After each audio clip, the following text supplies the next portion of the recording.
Hey, crafty besties. You know who it is, and you know what time it is. You ever feel like you're losing your mojo? I certainly do. Sometimes I do. I just feel like I'm totally losing my mojo. So when I do that, I create pieces and parts and try to help myself get back into the swing of wanting to create. So I have a craft show coming up, and I have a lot of little golden books. This is one of my favorites.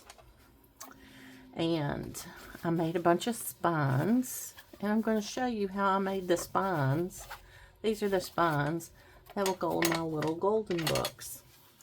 This is the only one that's like ready to have all the papers are all put in. I just have to do the outward gluing. So here's what we're going to do. We're going to glue things to it using my favorite Aleene's tacky glue. And then I'll show you how to make just the spine, just the simple spine that I have chosen that should be the size for all of them. And yes, I'm going to use my handy finger tool. Yes, pun intended. I'm using my handy finger tool, and I'm taking half of the little golden book spine that I've trimmed, and I'm lining it up so that it covers the staple holes on the front. And it doesn't matter if it covers the staple holes on the back or not, because that's going to be covered by the fabric. So we're just gonna cover that up, squeeze it, squeeze it, squeeze it. See, this was somebody else's little golden book, but that's okay. We can either leave it that way, which some people might like that, but I'm going to cover it with something else. We'll find a book plate or something to cover that with.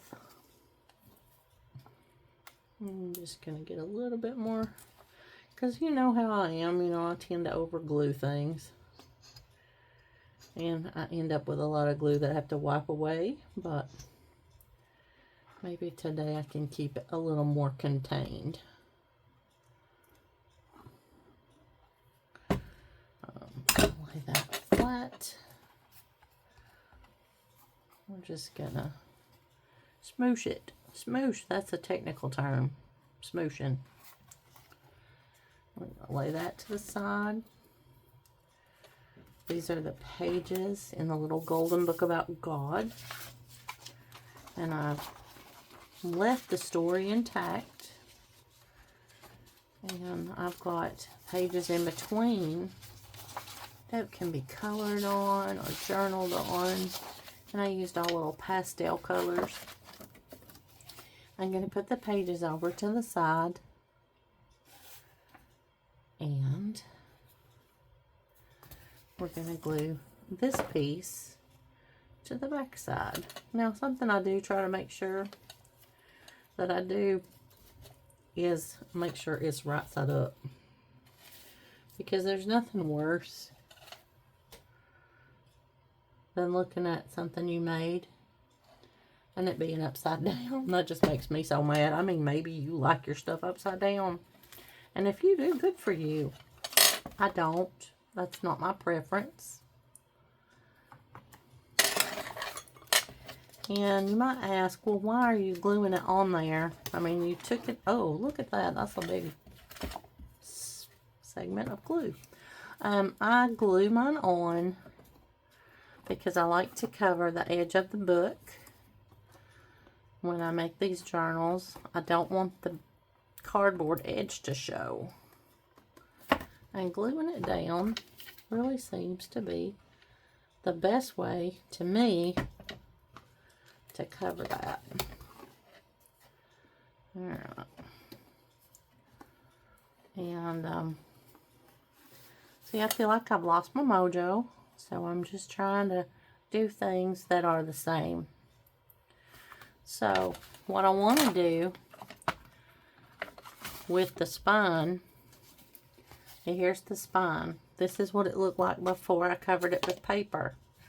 I took a good sized Cheerios box, and it's a cereal. If you don't know what Cheerios are, then you probably don't live in the U.S. But I cut it 8 inches tall and 2 inches wide. And then I covered the cereal box with fabric. So now I'm going to take the glue and I'm going to put the glue down each side.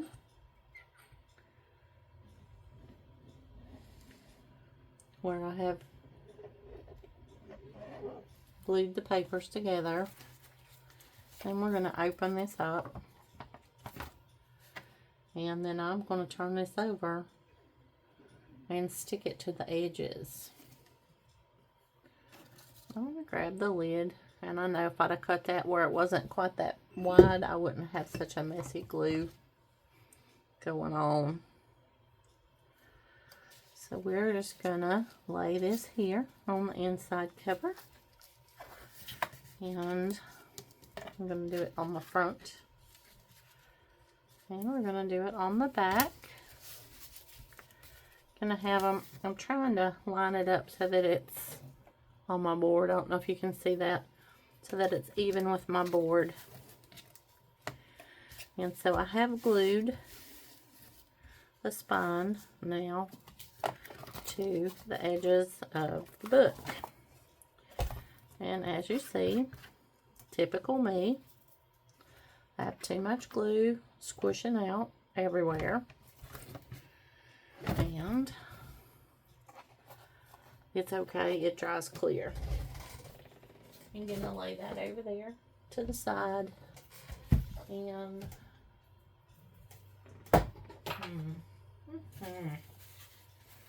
see this? This is a Mr. Clean Magic Eraser. I do not endorse Mr. Clean. Mr. Clean does not endorse or support me.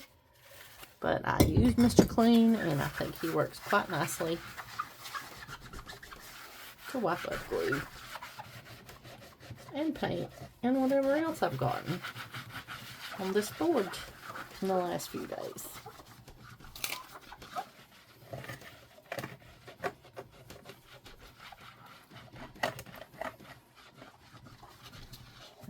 Then, after I've got the dirty stuff up, oh look, there's some more.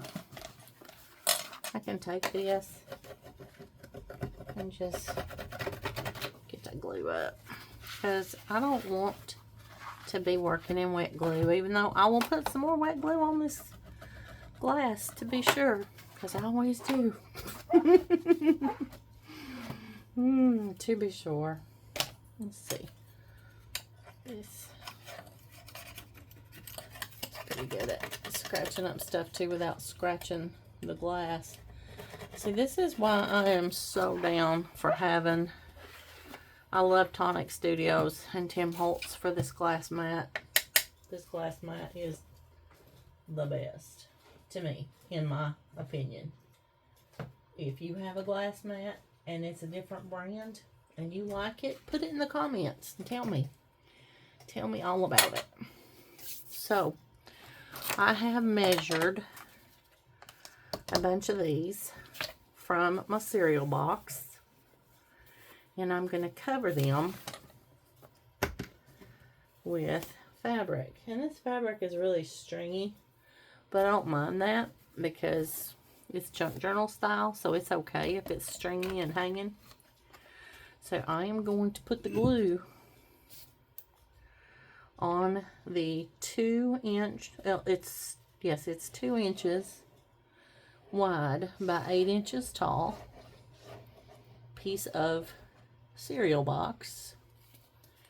And because I don't want weird bumps and lumps, I have found that this handy dandy finger tool is better than the brush. It's better than the silicone brush. And I think it's easier. So we're going to line this at the top. Now the fabric is cut at 3 inches. So what we're doing is we're doing our best to center the cereal box so that we have this hanging out, because this is how we're going to attach it to the little golden book. And you can use this for any kind of spine that you want to create, and you don't have like a specific. And I'm gonna actually I'm gonna run some glue down here, which see gets more glue on the glass.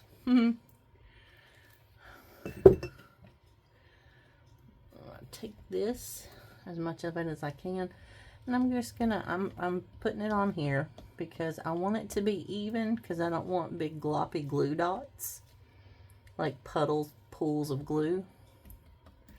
And I'm doing it this way because I want everything to line up just right. So I'm gonna take it and I'm gonna fold it over just to glue down the fabric. And then we're going to take this and we're just going to make a little split in it and tear the fabric. Now this has glue on the outside, so I'm going to get this and I'm just going to rub that glue off. So I'm going to set these aside to dry as they're created, because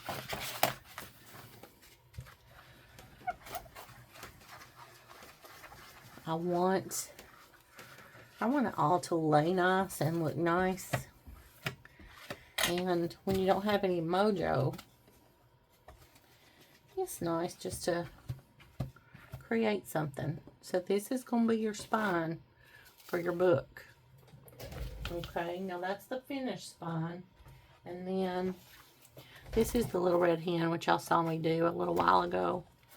And so see how that lays in here, and see how it lays so nice against this, because now this doesn't look all ratty-tatty on the outside, and it's glued down on the inside as well. And then inside I have put a pack of 24 Crayola crayons, and this is the little red hen journal. But that's why we're making the spine the way we're making the spine. So let's make another one, and I won't talk through it. These are 3 that I made the other day, and then the one we just made. And I've got this little stack. Seriously, I took a Cheerios box and I said, I wonder how many of these I can get out of it. And let's see, it was 3, 4, 5, 6, 7, 8, 9, 10. I got 11 spines out of the Cheerios box. So it was a good sized Cheerios box. But you don't have to use Cheerios box. You can use cardstock. You can use a file folder, whatever you want. And then I have a ton of this fabric that's all the same color, and this fabric is beautiful for doing little junk journals. And I have buttons and things that I'm going to glue down the sides, and we're going to just make it pretty. But for now, we're just going to make these because I really feel like, guys, I've lost my mojo. It makes me sad because I don't know what to create. And so when you don't know what to create, you just create things you know how to create. And it kind of helps you. You just get in your craft room. Just do something. I have not wanted to do much of anything since I got back from going to Grandfather Mountain. And Grandfather Mountain is just outside of Boone, North Carolina. And that's where we went on our little holiday. Georgia and I had a spring holiday. And that was part of the U.S. that was devastated by the hurricanes. Hurricanes don't happen in the mountains. But it did. And I'm super sad at the devastation. You could hear day and night still. All these, it's almost a year later. You could hear day and night, jackhammers, heavy equipment, moving rocks. You could look at on the mountains and see the trees just laying. I saw somebody's truck turned upside down in the riverbed. I mean, it was pretty sad. And I had not had it affect me like that. Actually seeing it on the news, seeing it on TV, it's different. When you actually see it with your eyes and you see these people and they're just getting up and they're going to work and they're just wearing it out anyway. It was enough to really move my heart. Now, there won't be enough of this piece of fabric to make another spine, but that's okay. You know, junk journal, we're going to just save it and use it for other things. I have a bowl back there that you can't see where I'm keeping the bits of the fabric so we can make collages and whatnot. But yeah, exciting stuff. So yes, if you wanted to know how I make a spine for these little golden books, 8 inches tall, because that's the height of the book, 2 inches wide, which is the width of the spine I've chosen, and then 3 inches for the fabric. And then we're going to lay it over here to dry, and I'm going to do it again ad nauseum on repeat. And I'm not going to make you guys watch all that, but I hope that you are having a good day wherever you are, and I hope that you have your mojo. If you've ever lost your mojo, why don't you put it in the comments and tell me how you got your mojo back. Might be a good tip for me. So remember, if nobody's told you today, you matter, you are important, and you are enough. And I love you, and I'm your crafty bestie. And I'll see you in the next video.